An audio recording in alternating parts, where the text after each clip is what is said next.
संविधान के लागू होने के बाद जो आपके राज्यों का निर्माण हुआ, राज्यों का जो निर्माण हुआ वह इस तरीके से था।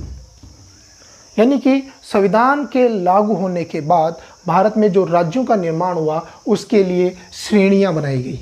वह 4 श्रेणी के राज्य बने, A, B, C, D, 4 श्रेणी के राज्य बने। यहाँ पर 4 श्रेणी के राज्य बनाने से मतलब क्या है, और हमें जो राजस्थान के जो एग्ज़ाम होते हैं उनके हिसाब से हमें ये जानकारी देखनी होगी कि हमारा जो राज्य है या जो राजस्थान था वो किस श्रेणी के अंतर्गत आता था। तो यहाँ पर हम अगर बात करें तो शासन व्यवस्था और संख्या,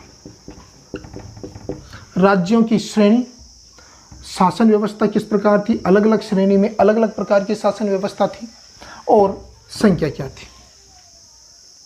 अगर हम यहाँ पर बात करें ए श्रेणी, ए श्रेणी में ऐसे राज्य सम्मिलित किए गए जो ब्रिटिश प्रांत के अंतर्गत सम्मिलित थे, और वहाँ पर ब्रिटेन जो गवर्नर जनरल था उस गवर्नर जनरल का एक समय पूरा संपूर्ण शासन हुआ करता था, उन्हें ए श्रेणी में डाला गया। और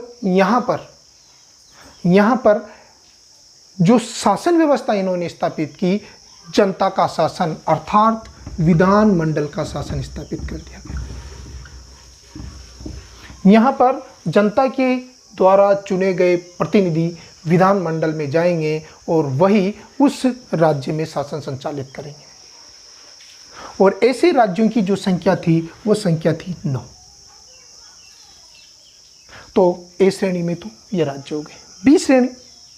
बी श्रेणी के अंतर्गत ऐसे राज्य सम्मिलित किए गए जहां पर देशी रियासतों का शासन था। मतलब बी श्रेणी में ऐसे राज्य सम्मिलित किए गए जहां पर जहां पर देशी रियासतों का शासन था, और यहां पर क्या शासन व्यवस्था स्थापित की गई कि देशी रियासत प्लस विधान मंडल दोनों का संयुक्त शासन रहेगा। यानी कि सीधी सी बात है, जो राज प्रमुख यानी कि जो वर्तमान का राज्यपाल वाला पद है वह देशी रियासतों के पास रहेगा, जबकि कानून निर्माण जो विधानसभा वाला भाग है वह किसके पास रहेगा, जनता के प्रतिनिधियों के पास रहेगा, अर्थात विधानमंडल रहेगी। दोनों के द्वारा यहाँ पर संयुक्त रूप से शासन संचालित किया जाएगा। तो इस प्रकार यहाँ पर देशी रियासत प्लस विधानमंडल की संयुक्त शासन व्यवस्था थी, वह 20 श्रेणी के अंतर्गत है। और हमारा जो राजस्थान है इसी प्रकार की श्रेणी के अंतर्गत आता था, और ऐसे जो राज्य हैं उनकी संख्या थी 9। ऐसे राज्यों की संख्या 9 स्थापित कर दी गई। सी ऐसे जो पहाड़ी दूर दराज के जो क्षेत्र थे उनको पूरी तरीके से केंद्र के अधीन रखा गया, केंद्र सरकार के अधीन रखा गया, अर्थात ये केंद्र शासित प्रदेश या केंद्रीय प्रशासन के अंतर्गत इनका शासन संचालित किया जाता था। और इस प्रकार ये कहा जाता है कि ये जो सी श्रेणी थे इसमें ऐसे राज्य थे जो या तो पहाड़ी दूर दराज के इलाके में थे या फिर वो ब्रिटिश कमिश्नरी क्षेत्र के अंतर्गत आते थे।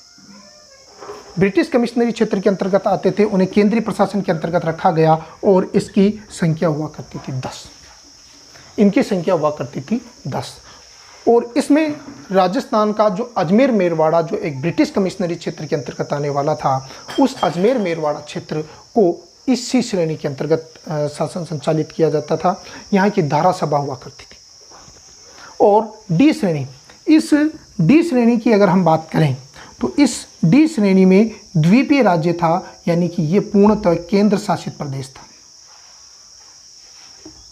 केंद्र शासित प्रदेश के अंतर्गत था। इसमें केवल मात्र एक राज्य आता था, अंडमान निकोबार द्वीप समूह। और इस प्रकार आपके ये 4 श्रेणियों के राज्य हो गए, और इन 4 श्रेणियों के राज्यों की जो संख्या कुल टोटल बैठती थी आपके 29। तो जिस समय हमारा संविधान लागू हुआ तो उस समय आपके भारत के राज्यों की कुल संख्या 29 थी। अलग अलग श्रेणी में अलग अलग राज्यों का निर्माण किया जाता था। तो जब ऐसी स्थिति हुई तो ये कहा जाता है कि राज्यों की इस निर्माण की प्रक्रिया में प्रशासनिक सुविधा को एक महत्वपूर्ण बिंदु रखा गया, लेकिन जो मांग दक्षिण भारत में भाषाओं के आधार पर राज्यों के निर्माण की जा रही थी, उससे संबंधित जो आंदोलन था वो बड़ा रूप ले लेता है। और यहाँ तक ये कहा जाता है कि यह एक हिंसक आंदोलन के रूप में स्थापित हो जाता है। एक वरिष्ठ कांग्रेसी नेता जिनका संबंध ये कहा जाता है कि मद्रास प्रांत से माना जाता था, पोट्टी श्रीरामालू, वो ये कहा जाता है कि 52 दिन की लगातार भूख हड़ताल के बाद उनकी मृत्यु हो जाती है। और इनकी मृत्यु के बाद पूरा जो साउथ इंडिया है वो एक तरीके से भाषा के आधार पर राज्य के निर्माण की मांग को लेकर बड़े आंदोलन या हिंसक आंदोलन शुरू कर देता है। जब इस हिंसात्मक प्रवृत्ति की स्थिति ज़्यादा आ जाती है तो उस समय सरकार को सोचने में मजबूर हो जाती है कि क्या हमें राज्यों का निर्माण भाषाओं के आधार पर करना चाहिए। और इसी बात को देखते हुए 1953 में एक आयोग का गठन किया गया और उस आयोग का नाम था फैजल अली आयोग। यानी कि ये आपके संविधान के निर्माण तक की बात थी। अब कहानी आगे की बात करेंगे। आगे की कहानी आती है और आगे की जो कहानी है वह किस तरीके से राज्यों के निर्माण की बात करता है।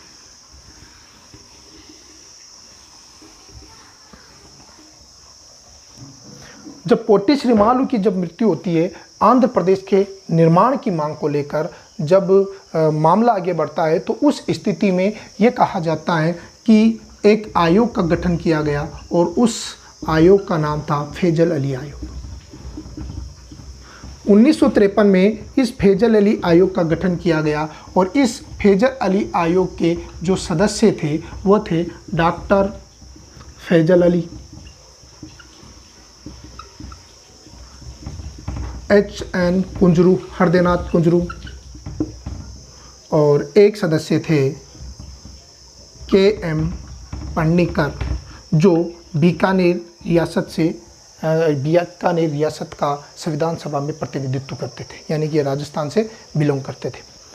तो फैजल अली को इसका अध्यक्ष बनाया गया, इस वजह से इसे हम फैजल अली आयोग कहते हैं। क्वेश्चन आता है फैजल अली आयोग का संबंध है राज्यों के निर्माण की प्रक्रिया से। फैजल अली आयोग हमारे राजस्थान के हिसाब से भी बड़ा महत्वपूर्ण होता है, क्योंकि इस फैजल अली आयोग ने एक ऐसी सिफारिशें दी और सिफारिश के अलावा इसका कुछ प्रभाव आपके राजस्थान के एकीकरण पर भी आता है। तो जब आप राजस्थान का एकीकरण पढ़ते हो तो इस फैजल अली आयोग के संदर्भ में जरूर बात करते हो, क्योंकि इसी की सिफारिश के आधार पर आपका अजमेर मेरवाड़ा प्रांत राजस्थान भी सम्मिलित हुआ। तो यहाँ पर क्या होती है कि इस फैजल अली आयोग ने बड़ी सर्वे किए, लोगों से बातचीत की और जब लोगों से बातचीत की तो फैजल अली आयोग ने अपनी 1955 में अपनी सिफारिश प्रस्तुत की और फिर सिफारिश में कहा कि हाँ, हम राज्यों के निर्माण का आधार तो प्रशासनिक सुविधा बनाएंगे। यानी कि जो बात धर आयोग, जेवीपी समिति ने कही थी, पिछली दो आयोगों ने वही बात ये कहा जाता है फैजल अली आयोग ने की। लेकिन फैजल अली आयोग ने यहाँ पर एक चीज़ आगे और जोर दी और कहा कि यहाँ पर हम प्रशासनिक आधार तो बनाएंगे, लेकिन उसमें संस्कृति, भाषा जैसे कुछ मुद्दों को भी देखेंगे और उस मुद्दों के आधार पर भी हम राज्यों के निर्माण पर बात करेंगे।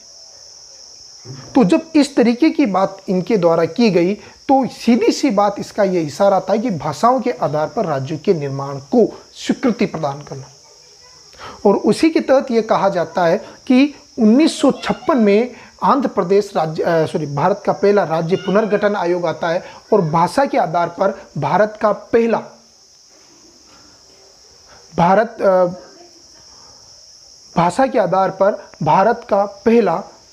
राज्य का गठन होता है और वो राज्य था आपका आंध्र प्रदेश। यानी कि आंध्र प्रदेश का गठन 1956 में हुआ। लेकिन हम केवल मात्र ये सोच के कि केवल आंध्र प्रदेश का गठन 1956 में हुआ, यहाँ पर आपका जो ये राज्यों का स्ट्रक्चर है वो पूरा का पूरा स्ट्रक्चर चेंज हो जाता है। और वह स्ट्रक्चर चेंज होके ये कहा जाता है कि अब आपके ये कहा गया कि राज्यों का पुनर्गठन हुआ और इस पुनर्गठन में जो 4 श्रेणियों के राज्य निर्मित किए गए थे उन्हें तोड़ दिया गया, उन्हें हटा दिया गया और ये कहा जाता है कि आपके केवल 2 श्रेणी के राज्य स्थापित कर दिए गए। और उसमें एक तो पूर्ण राज्य जिनकी संख्या उन्होंने 14 की गई, और एक केंद्र शासित प्रदेश, और इनकी संख्या इन्होंने कितनी कर दी? 6 कर दी। यानी कि 14 प्लस 6 का फॉर्मूला यहाँ पर लगा दिया। 2 टाइप के राज्य कर दिए गए। अगर हम वर्तमान की स्थिति पर बात करें तो वर्तमान में आपके 3 प्रकार के राज्य हैं। एक तो पूर्ण राज्य, केंद्र शासित प्रदेश, और एक आते अर्ध राज्य। वर्तमान की अगर हम स्थिति की बात करें तो वर्तमान में आपके जो राज्यों की संख्या है वह 28 थी, पहले 29 थी, लेकिन जम्मू एंड कश्मीर के संदर्भ में वहाँ पर पूर्ण राज्य से हटाकर उसे अर्ध राज्य में डाल दिया गया। इस वजह से कितनी हो गई? 28 रह गई। और केंद्र शासित प्रदेश की अगर हम बात करें तो केंद्र शासित प्रदेशों की संख्या पहले बढ़कर 9 हो गई थी, अब वह घट के ये कहा जाता है 8 मान ली गई। कैसे? पहले 7 थे, 7 से जम्मू एंड कश्मीर और लद्दाख बनता है, लेकिन बाद में दमन दीव को ये कहा जाता है कि दादरा नगर हवेली के साथ जोड़ दिया गया। इस वजह से संख्या वापस कितनी हो गई? 8। और वर्तमान में अर्ध राज्यों की अगर हम बात करें तो वह संख्या कितनी आती है? अर्ध राज्य भी जनरली आपके केंद्र शासित के अंतर्गत आते हैं। 3 आपके दिल्ली, पांडिचेरी और जम्मू एंड कश्मीर। अर्ध राज्य ऐसे राज्य होते हैं जो पूर्णतः केंद्र सरकार के अधीन होते हैं, लेकिन वहाँ के स्वयं की एक विधायिका होती है, विधानसभा होती है, लेकिन शक्तिशाली वहाँ का उपराज्यपाल होता है। तो इस तरीके से आपके निर्माण की प्रक्रिया पर हम बात करेंगे। तो जब आपके 1956 का राज्य पुनर्गठन आयोग आया, उस राज्य पुनर्गठन के द्वारा हमारी जो स्थिति थी वो इस तरीके की हो गई, यानी कि 14 प्लस 6 की।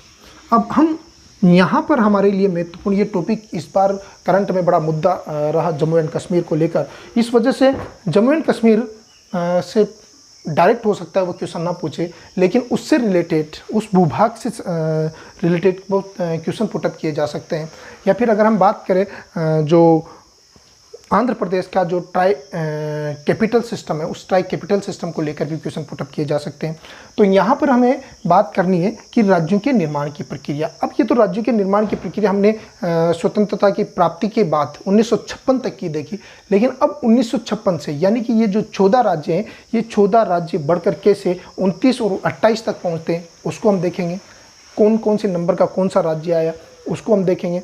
दूसरा, आपके केंद्र शासित प्रदेशों की संख्या जो 6 थी वो 6 से बढ़कर 9 और 9 से बढ़कर 8 होती है, वह उसका क्रम भी हमें देखना है।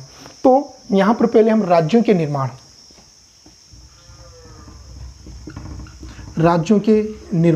की ये जो निर्माण थे वो निर्माण किस तरीके से होते हैं। तो सबसे पहले आपके 1956 के बाद पहली बार राज्यों के निर्माण की जो बात आती है वो आती है 1960 में, यानी कि आपका 15वां राज्य बनेगा। 15वां राज्य की पहली घटना जो घटित हुई वो 1960 में। ये कहा जाता है कि जो एक विशाल मुंबई प्रांत था, इस मुंबई प्रांत को 2 भागों में तोड़ दिया। मुंबई प्रांत को 2 भागों में तोड़ दिया गया। एक तो ये कहा जाता है कि मुंबई प्रांत से महाराष्ट्र नाम दे दिया गया, जो वास्तविक मुंबई प्रांत के अंतर्गत माना जाता है, और एक उसका उत्तरी हिस्सा कर दिया गया, उसे गुजरात। तोड़ने का आधार क्या था? भाषा। यहाँ पर भी आंध्र प्रदेश को आप भाषा के आधार पर पहला राज्य मानोगे, लेकिन अब दूसरे राज्य की अगर हम बात करें तो दूसरा राज्य आपके गुजरात बनेगा, यानी कि आपका 15वां स्टेट बना गुजरात। किससे टूटा? मुंबई प्रांत से। कब? 1960 में। यहाँ पर मराठी भाषी लोगों के लिए तो महाराष्ट्र बना दिया गया, और गुजराती भाषी लोगों के लिए ये कहा जाता है गुजरात बना दिया गया। तो इस प्रकार आपका 15वां राज्य जो अस्तित्व में आया वो क्या था? गुजरात। तो इस तरीके से 1960 में आपका 15वां राज्य बना। अगला हम बात करते हैं 16वें राज्य की। भारत का 16वां राज्य कौन सा है? यहाँ पर अभी हम केंद्र शासित प्रदेशों की बात नहीं कर रहे, हम केवल राज्यों के संदर्भ में बात कर रहे हैं। भारत का 16वां राज्य कौन सा है? तो भारत का 16वां राज्य बना नागालैंड। ये कहा जाता है कि 1963 1963 में आपके जो असम का जो त्वेनसांग और नागा पहाड़ी, पहले ये किस में था? असम में। और असम की जो त्वेनसांग है क्षेत्र, त्वेनसांग प्लस नागा पहाड़ियों को मिलाकर आपके एक नए राज्य का निर्माण होता है, नागालैंड। तो 16वें क्रम का राज्य आपके कौन सा बना? नागालैंड।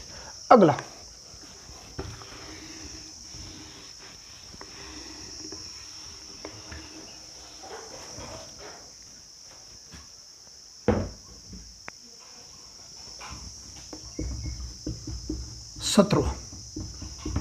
सत्रहवें राज्य के रूप में किसका अस्तित्व होता है? 17वें राज्य के रूप में आपके अस्तित्व आया हरियाणा का।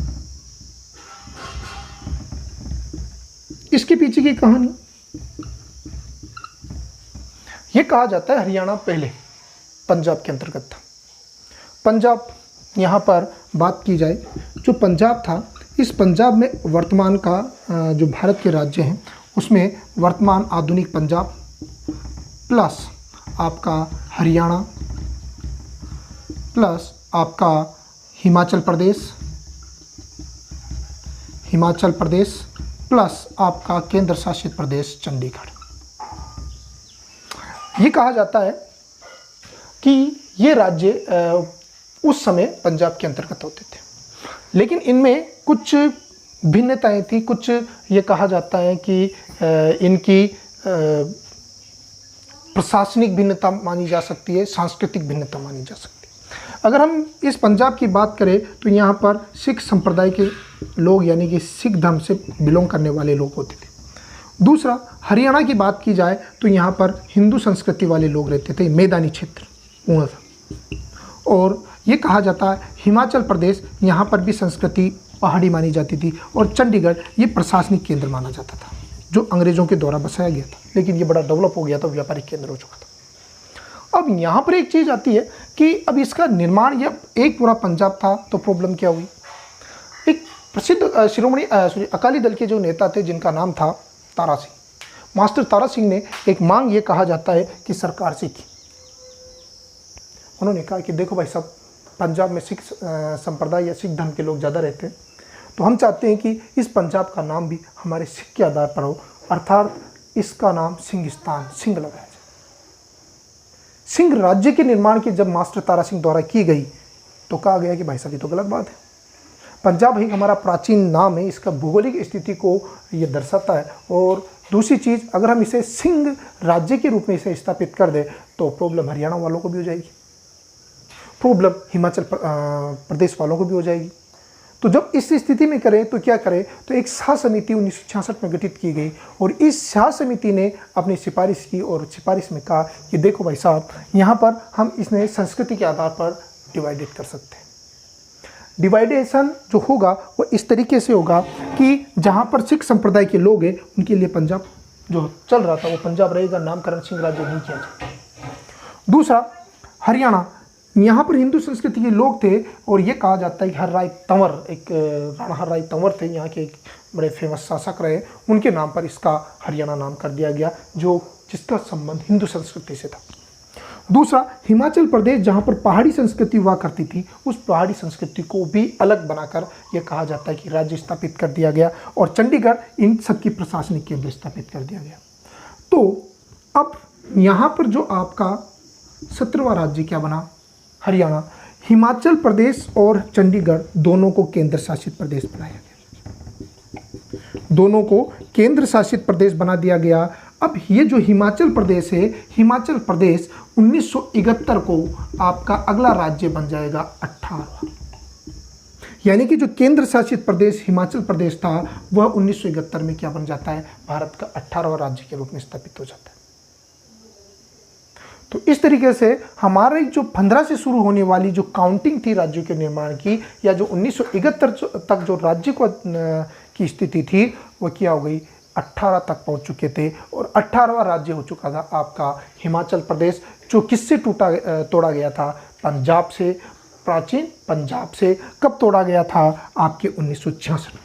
लेकिन उस समय इसे केंद्र शासित बनाया गया और उस समय आपके 1971 में बाद में इसे क्या कर दिया गया, पूर्ण राज्य का दर्जा प्रदान कर दिया गया। तो इस तरीके से आपके 18 राज्यों की काउंटिंग हो चुकी है। अब आगे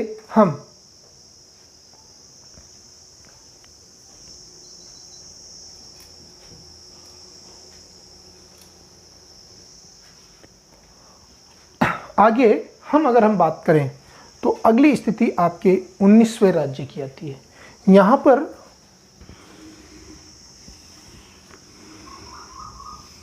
उन्नीसवें राज्य पर बात की जाए तो ये 19, 20 और 21 यहाँ पर एक साथ आपके राज्यों का अस्तित्व आता है। यहाँ पर आपके एक साथ अस्तित्व आता है। जो पूर्वोत्तर के जो नेफा प्रांत था, नॉर्थ ईस्ट फ्रंटियर एरिया, नेफा नॉर्थ ईस्ट फ्रंटियर एरिया, जो उत्तर पूर्वी क्षेत्र था, सीमांत क्षेत्र था, इस सीमांत क्षेत्र से आपके 3 राज्यों का अस्तित्व आता है। और ये जो 3 राज्य थे, ये कहा जाता थे तो पहाड़ी, लेकिन इनकी जनजातीय और सांस्कृतिक भिन्नता के आधार पर आपके इन 3 नए राज्यों का निर्माण होता है। इनमें से अगर हम बात करें तो 2 राज्य तो, एक राज्य तो ऐसा था जो पहले 1956 में जिसे केंद्र शासित प्रदेश बनाया गया था, उसे पूर्ण राज्य कर दिया गया। तो यहाँ पर आपके एक साथ 19, 20 और 21 यहाँ पर कब आपके 1975 आपके मणिपुर जो पहले केंद्र शासित प्रदेश था, फिर 20वें में त्रिपुरा और 21 में आपके मेघालय। तो इस प्रकार MTM ठीक हो सकती है आपके MTM। यहाँ पर 3 राज्यों के निर्माण आपके एक साथ 1972 में हुआ, मणिपुर, त्रिपुरा और मेघालय। ये 3 राज्यों का अस्तित्व आने के बाद आपके राज्यों की संख्या पहुंच गई कितनी, 21। तो अगली जो संख्या आपके अगला जो नंबर आने वाला था 22वां अगला, और ये बड़ा इंपॉर्टेंट हो सकता है। अभी भारत चीन विवाद चल रहा है और इसमें ये कहा जाता है कि इस आपके 22वें राज्य का भी संबंध माना जाता है। डोकलाम क्षेत्र अगर हम बात करें तो सिक्किम का भूभाग माना जाता है, जहाँ पर भारत, चीन और भूटान की सीमाएं, एक ट्रायंगल जो बाउंड्री है वहाँ पर निर्माण होता है, और वो डोकलाम आपके सिक्किम के अंतर्गत माना जाता है। सिक्किम का अगर हम इतिहास की बात करें तो सिक्किम पर प्राचीन ये एक राजतंत्रात्मक शासन व्यवस्था थी। लॉर्ड डलहौजी के द्वारा सबसे पहले इस सिक्किम को भारत के भूभाग में सम्मिलित किया गया था 1854 में।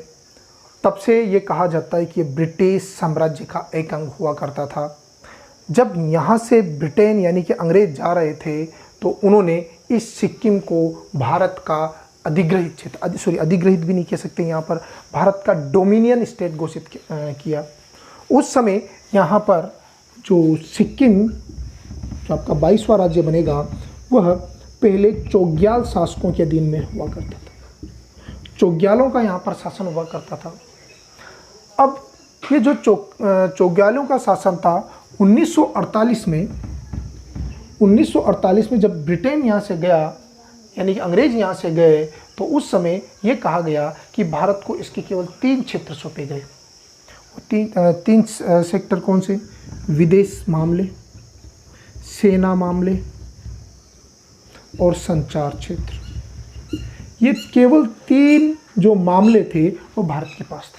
सेना की जगह आप रक्षा मामले भी आपकी बहुत सी बुक्स में आ सकता है, कोई प्रॉब्लम नहीं। तो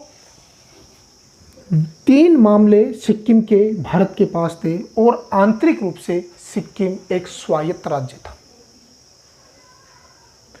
अब स्थिति ये कहा जाता है कि जब 1962 में चीन की साम्राज्यवादी विस्तार की नीति बढ़ने लगती है, तो इस नीति को देखते हुए सिक्किम के शासकों ने एक इच्छा जाहिर की कि हमें भारत के अंतर्गत सम्मिलित कर लिया जाए।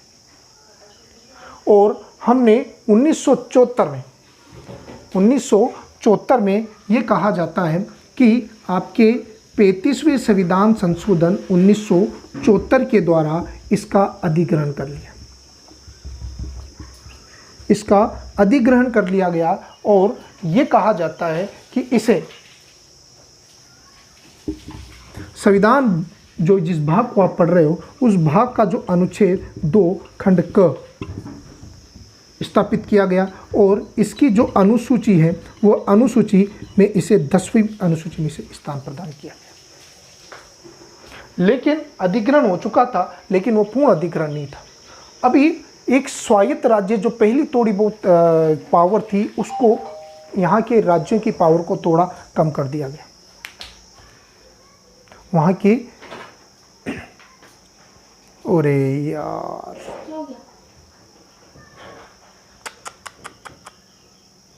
नहीं ठीक,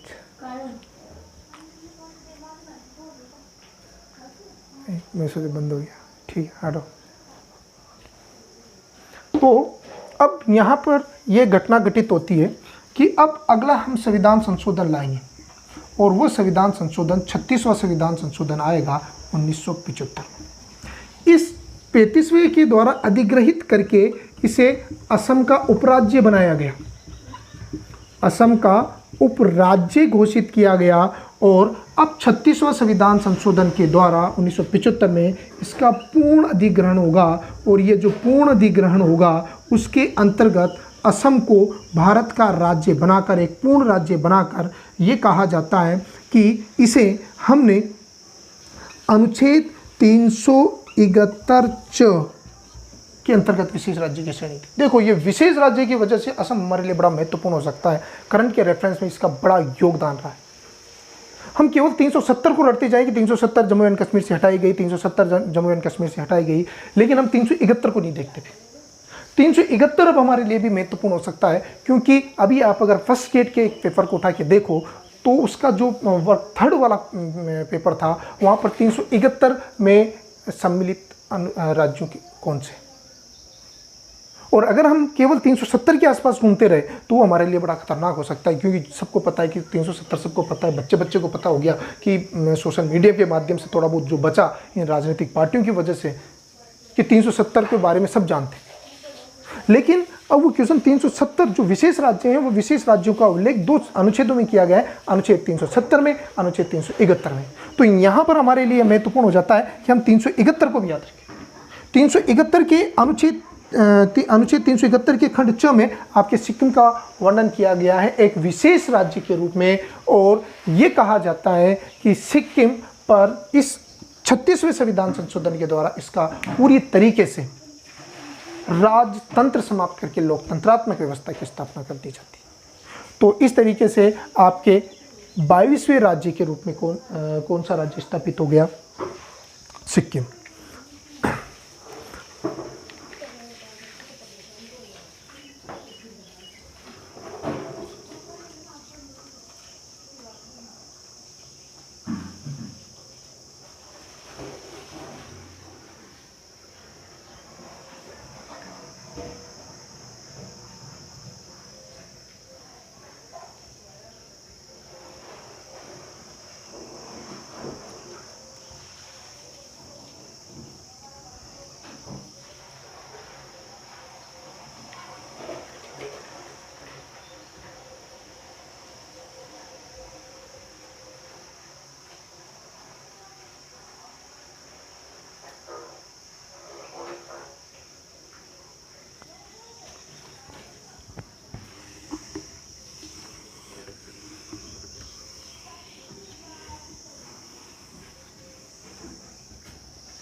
तो आपके 22 राज्यों का निर्माण हो चुका था 1975 तक। अब आगे की हम यहाँ पर बात करें तो आगे आपके आता है 23, 24 और 25। ये जो राज्य हैं वह भी एक साथ स्थापित हुए और ये स्थापित होते 1987।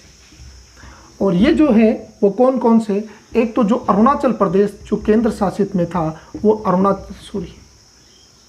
मिजोरम जो मिजो पहाड़ियों से मिलाकर बनाया गया, और एक अरुणाचल प्रदेश जो केंद्र शासित प्रदेश था अरुणाचल प्रदेश, और एक गोवा।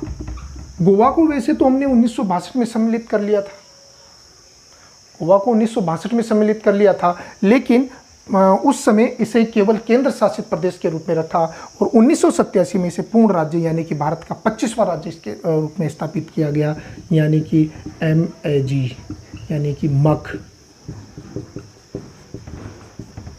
के रूप में आपके 23, 24, 25 राज्यों का निर्माण होता है। तो इस तरीके से आपके 25 राज्यों के निर्माण हुए। उसके बाद आपका अगला जो राज्य आएगा,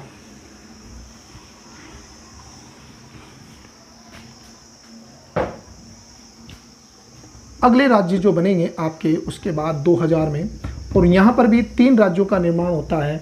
एक तो होता है आपके छत्तीसगढ़ का, एक उसके बाद होता है आपके उत्तराखंड, और एक होता है आपके झारखंड। यहाँ पर दोनों आदिवासी बहुल क्षेत्र माने जाते हैं, और आपके उत्तराखंड की अगर हम बात करें तो ये पहाड़ी क्षेत्र माना जाता है। हमने मध्य प्रदेश से छत्तीसगढ़ का निर्माण किया, उत्तर प्रदेश से उत्तराखंड का निर्माण किया, और झारखंड से हमने बिहार से हमने झारखंड का निर्माण किया।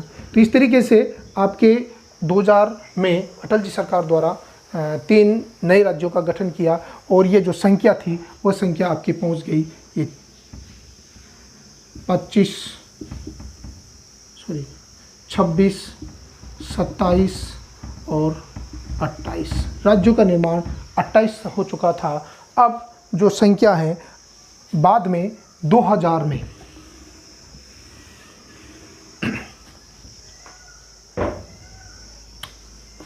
2014 में आपके जो आंध्र प्रदेश हैं, उस आंध्र प्रदेश से एक नए राज्य का गठन होता है और उसका नाम रखा तेलंगाना। आंध्र प्रदेश से नए राज्य का निर्माण किया गया तेलंगाना, यानी कि तेलंगाना आपका कौन सा राज्य बनेगा, 29वां राज्य बनेगा। यहाँ पर अगर हम बात करें तो तेलंगाना की जो राजधानी थी स्थापित की गई हैदराबाद, जो पहले ये कहा जाता है कि आंध्र प्रदेश की राजधानी हुआ करती थी। अब यहाँ पर एक चीज़ जो हमारे लिए करंट के हिसाब से बड़ा महत्वपूर्ण हो सकता है वो ये कि जो आपका आंध्र प्रदेश है, उस आंध्र प्रदेश की अगली जो विधानसभा है वह और राजधानी है, उनमें बड़ा चेंज किया गया।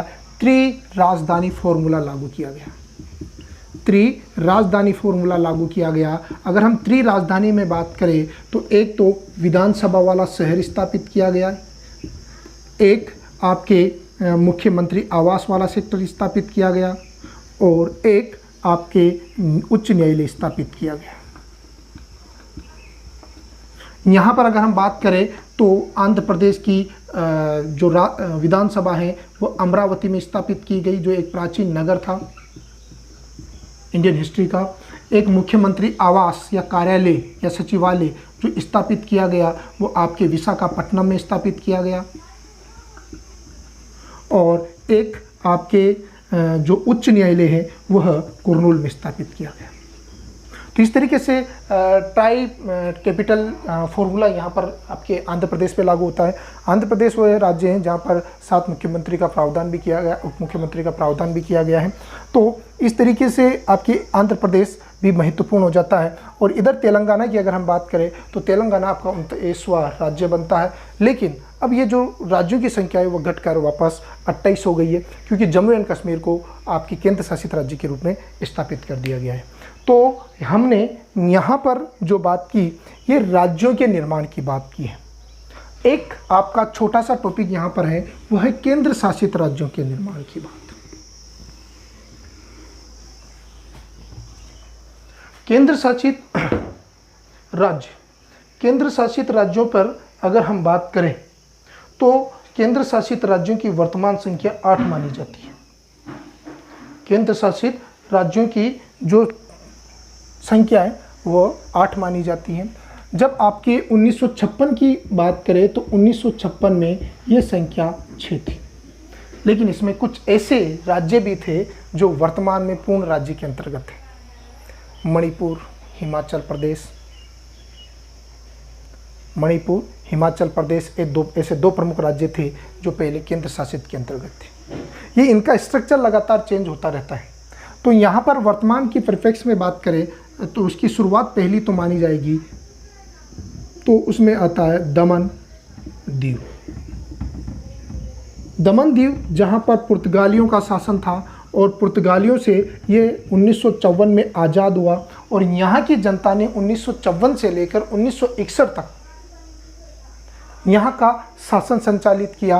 और बाद में ये कहा जाता है कि 10वें संविधान संशोधन 1960 के द्वारा इसका भारत में अधिग्रहण कर लिया गया और अधिग्रहण करके इसे केंद्र शासित प्रदेश कर दिया गया।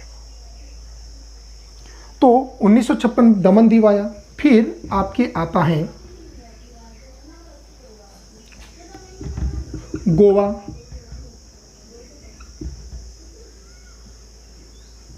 दादरा नागर हवेली। इसको भी अगर हम यहां पर बात करें तो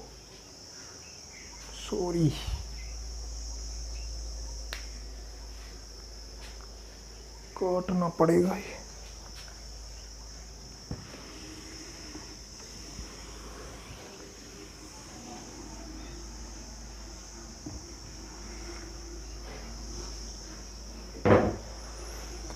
तो यहाँ पर हम बात कर रहे हैं कि केंद्र शासित प्रदेशों की।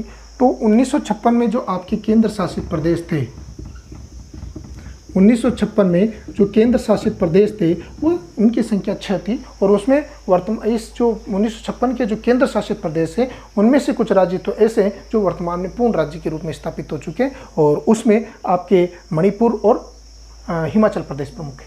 लेकिन अब अगर हम यहाँ पर बात करें तो एक केंद्र शासित प्रदेशों की बात, तो सबसे पहले आता है दादरा नगर हवेली। दादरा नगर हवेली, और ये दादरा नगर हवेली जो था वो पहले पुर्तगालियों के अधीन था। पुर्तगालियों से ये 1954 में आज़ाद होता है और 1954 से लेकर 1961 तक ये आज़ाद पंछी की तरह घूमता है। यहाँ की स्थानीय जो लोग हैं उनके द्वारा शासन संचालित किया गया और इसे 10वें संविधान संशोधन 1960 के द्वारा इसे अधिग्रहित कर लिया गया। इसे 10वें संविधान संशोधन के द्वारा हमने भारत में अधिग्रहित कर लिया गया। तो पुर्तगालियों से लिया गया पहला क्षेत्र माना जाता है, जो आज भी आपके ये कहा जाता है कि एक केंद्र शासित प्रदेश के रूप में। दूसरा अगर हम बात करें तो आपके गोवा दमन दीव। गोवा दमन दीव, और ये गोवा दमन दीव भी आपके पुर्तगालियों के अधीन था और वहाँ से ये 1961 में आज़ाद होता है और हमने 1962 में यानी कि 12वें संविधान संशोधन 1962 के द्वारा इसका हमने क्या कर लिया, भारत में अधिग्रहित कर लिया। अब ये अधिग्रहित हुआ तो ये गोवा तो पहले केंद्र शासित रहा, 1987 में इसे पूर्ण राज्य बना दिया गया। इसे पूर्ण राज्य बना दिया गया। दमन दीव केंद्र शासित रहता है, केंद्र शासित राज्य रहेगा। और ये जो केंद्र दमन दीव है बाद में 2019 में इसे किस में सम्मिलित कर दिया गया, दादरा नगर हवेली, यानी कि दोनों अब एक केंद्र शासित प्रदेश हो गए। तो दमन दीव जो पुर्तगाल गोवा के साथ था 1987 में इसे अलग कर दिया गया और बाद में इसे दादरा नगर हवेली के साथ जोड़ दिया जाता है।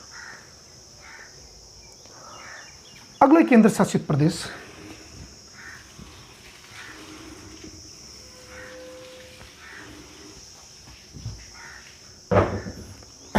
पांडिचेरी। पांडिचेरी पर अगर हम बात करें तो केवल मात्र पांडिचेरी यहाँ पर नहीं है, पुडुचेरी भी कहा जाता है इसे, तो अभी पुडुचेरी। पांडिचेरी के साथ माहे, कराईकेल और यनम, ये फ्रांसीसी क्षेत्र थे। ये फ्रांसीसी क्षेत्र थे और 1954 में फ्रांस ने इसे भारत को सौंप दिया। 1954 में फ्रांस ने इन्हें भारत को सौंप दिया और भारत को सौंप कर ये कहा जाता है कि भारत ने बाद में 14वें संविधान संशोधन 1962 के द्वारा इसका क्या कर लिया, अधिग्रहण कर लिया, इसका अधिग्रहण कर लिया। और वर्तमान में जो ये पांडिचेरी है वो अर्ध राज्य की श्रेणी में है। यहाँ पर एक विधानसभा कार्यरत है, यहाँ पर एक विधानसभा कार्यरत है। तो इस तरीके से आपका अगला जो सेक्टर बना पांडिचेरी, और पांडिचेरी भी हमने 14वें संविधान संशोधन के द्वारा भारत में सम्मिलित कर लिया। तो इस तरीके से हमारे भारत में जो केंद्र शासित प्रदेशों की जो संख्या थी, आपके 2019 तक ये संख्या हुआ करती थी 7, लेकिन अब चेंज होता है। 2019 में ये एक साथ 9 होती है, फिर 9 से फिर टूट के 8 रह जाती है। हमने अगस्त 2019 से जम्मू एंड कश्मीर की धारा 370 को क्या कर दिया, समाप्त कर दिया। और इसी के साथ आपके 35A भी समाप्त होती है। हम जब मूल अधिकार पढ़ेंगे वो वहाँ पर आएगा, हम उस पर डिस्कस करेंगे इस टॉपिक पर। जम्मू एंड कश्मीर को पहले तो 2 भागों में तोड़ा गया, एक तो जम्मू एंड कश्मीर और एक कर दिया लद्दाख। यहाँ पर जम्मू एंड कश्मीर अर्ध राज्य के रूप में स्थापित कर दिया गया, और अर्ध राज्य के रूप में स्थापित करके यहाँ पर एक विधानसभा बना दी गई कि भाई विधानसभा तो है, लेकिन पावरफुल बना दिया उपराज्यपाल को, यानी कि पूरा राष्ट्रपति यानी कि केंद्र सरकार के अधीन काम कर दिया। दूसरा लद्दाख जो है इसे अगला केंद्र शासित प्रदेश घोषित कर दिया गया। तो इस प्रकार ये जो संख्या थी वो 7 से बढ़कर 2 प्लस होने के बाद 9 हो गई थी। लेकिन इसमें 2019 में हाल ही में जो दमन दीव था वो दादरा नगर हवेली के साथ जोड़ दिया गया। इस वजह से ये संख्या 9 से घटकर कितनी हो गई, 8 हो गई। तो इस प्रकार ये आपके राज्यों के निर्माण की प्रक्रिया है। ये हमारे लिए करंट के हिसाब से भी बड़ा महत्वपूर्ण है। एग्जाम में करंट से लेकर यह बड़ा महत्वपूर्ण पूछा जा सकता है। रिट के रेफरेंस में इतना महत्वपूर्ण ना हो, रिट के रेफरेंस में इतना महत्वपूर्ण हो या ना हो, लेकिन जो राजस्थान पुलिस है उस राजस्थान पुलिस में कभी कभी राज्यों को अभी जो बड़ा वर्तमान जम्मू एंड कश्मीर को लेकर चल रहा है, तो हो सकता है कि वह आपसे क्वेश्चन पुटअप कर सके। आने वाले एग्जाम में भी ये हमारे लिए बड़ा महत्वपूर्ण होगा। Thank you. अगर आप अब हम जो क्लास लेके आएंगे वो इंडियन हिस्ट्री की होगी।